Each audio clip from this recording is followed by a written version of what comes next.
एक बहुत ही खूबसूरत गांव था जिसका नाम था वीरन नगर। यहाँ सभी लोग बहुत खुशी खुशी से रहा करते थे।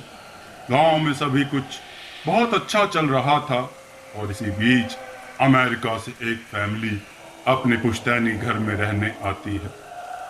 उस परिवार में पति पत्नी और उनका छोटा सा बेटा था जो अपनी हवेली में रहने आया था।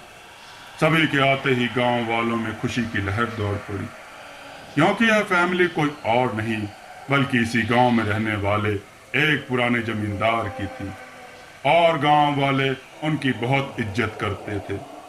सब कुछ ठीक चल रहा था, लेकिन अचानक एक दिन इस परिवार के बच्चे की तबीयत अचानक बिगड़ने लगती है। सभी को लगता है मौसम का परिवर्तन हुआ होगा, लेकिन बात तो कुछ और ही थी। धीरे धीरे लड़के का चेहरा नीला पड़ने लगा।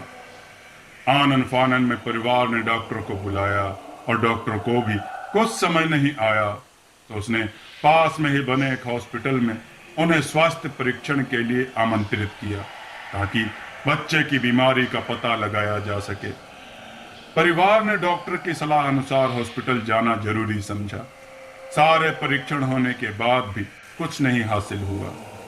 जैसे ही सारा परिवार गांव पहुंचा तो गांव के कुछ बुजुर्गों ने बच्चे की हालत देखकर उन्हें ओझा के पास जाने को कहा। आज भी गांव में पुराने रीति रिवाज के अनुसार झाड़ फूंक करके इलाज करने की प्रथा कायम है। परिवार के सभी सदस्य बच्चे के लिए ओझा के पास भी जाने को तैयार हो गए। गांव के पास ही पहाड़ी में एक बाबा रहते थे जो कि काली विद्या में भी माहिर थे। जैसे ही उनके आश्रम की सीढ़ियों में वह बच्चा अपने परिवार के साथ पहुंचा तो ओझा जोर जोर से चिल्लाने लगे, तो क्यों आई है? इतने वर्षों के बाद भी तेरा बदला शांत नहीं हुआ। यह सब सुनकर बच्चे के माता पिता और गांव वाले दहशत में आ गए।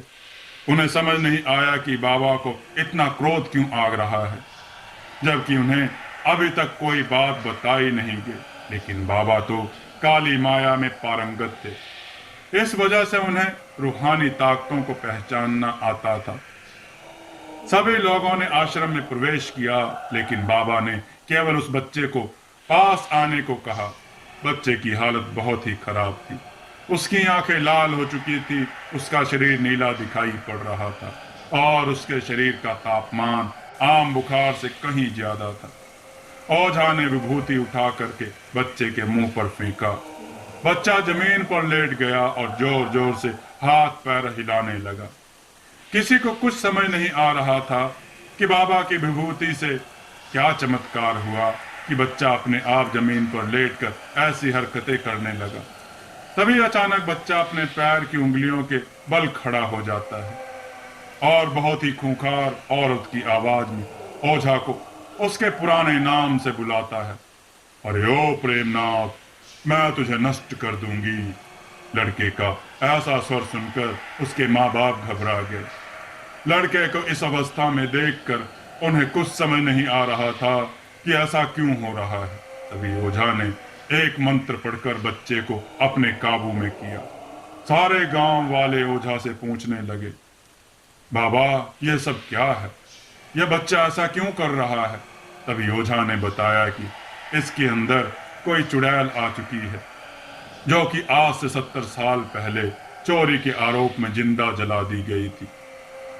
उसे ऐसी सजा देने वाले कोई और नहीं बल्कि इसी बच्चे के दादाजी थे और वह चुड़ैल अपना बदला लेने इसीलिए आई है क्योंकि वह गर्भवती अवस्था में जिंदा जला दी थी और उसके कोख में पल रहा मासूम बच्चा भी जल गया। इसी वजह से वह इस वंश के बच्चे को भी दर्दनाक मौत देना चाहती है ताकि उसका बदला पूरा हो सके। ये सारी कहानी जानने के बाद उसके परिवार वाले ओझा के सामने गिड़गिड़ाने लगे और अपने बच्चे की जान की भीख मांगने लगे।